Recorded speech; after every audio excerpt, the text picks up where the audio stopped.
Is travel filmmaking with mirrorless cameras over, and is it much easier to get great quality videos from your travels with the iPhone in 2025 and moving forward? Let's find out. With the introduction of Apple Log, the video image quality of the iPhone got really close to proper cameras. Just look at this comparison with the Sony FX30. With 1x camera it's almost indistinguishable, and with the 0.5x camera the difference is not that big. But obviously I had to use two pretty expensive lenses with the Sony FX30 to get those shots. What I used to bring to my travels: Sony ZV-E1 full-frame camera with a 20 to 70mm f4 lens. And the total price would be $3,800 and 1 kilogram of weight, by the way. No doubt, it's a great camera and lens combination, but still the wide-angle lens is not as wide as 13mm on the iPhone, and the telephoto is not as telephoto. Or instead of the Sony lens, I could use the Tamron 28 to 200mm f2.8 f5.6 lens without image stabilization, and still it'll be $800 for this lens, and approximately the same weight. Yes, with a full-frame camera you get better image quality, more background blur and separation,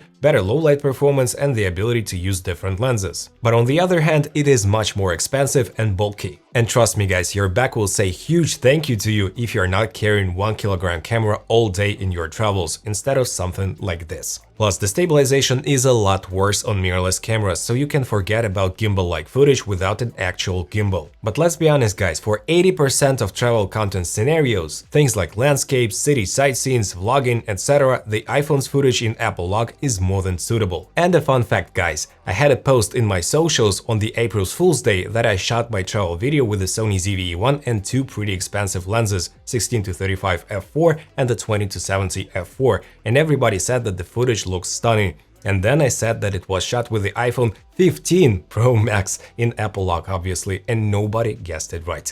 And here is another pretty sad story guys. Back in 2023 in Italy, me and my wife, we got robbed and our backpack with $10,000 worth of gear was stolen, and if we only had the iPhones nobody would care, because everybody has a phone these days and it has pretty good protection and nobody cares about the phones. I mean robbers and thieves.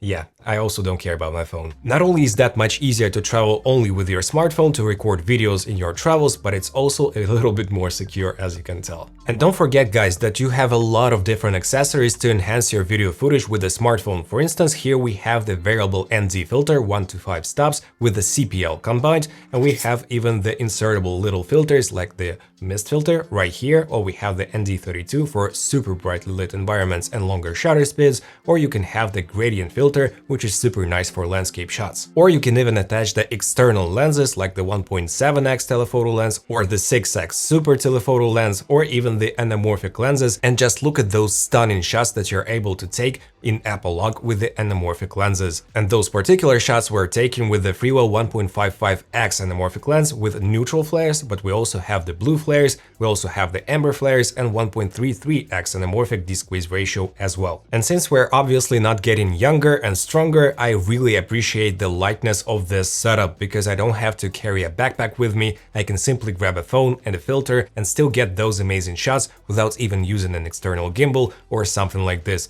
And the color grading process is super simple. We already made a video about Apple Log and how easy it is to use with baking in the LUT or the preset, the color and contrast and saturation right into the footage, so you don't even have to color grade it in post. And of course guys, the iPhone is not the jack of all trades, and for some goals, for some reasons and tasks, you'll have to use the mirrorless camera with super telephoto lenses or something like this.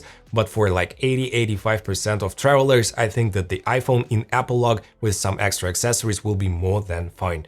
So I hope you did enjoy this video guys, and you'll take some awesome footage with your iPhone in your next travel. See you in the next video, take care.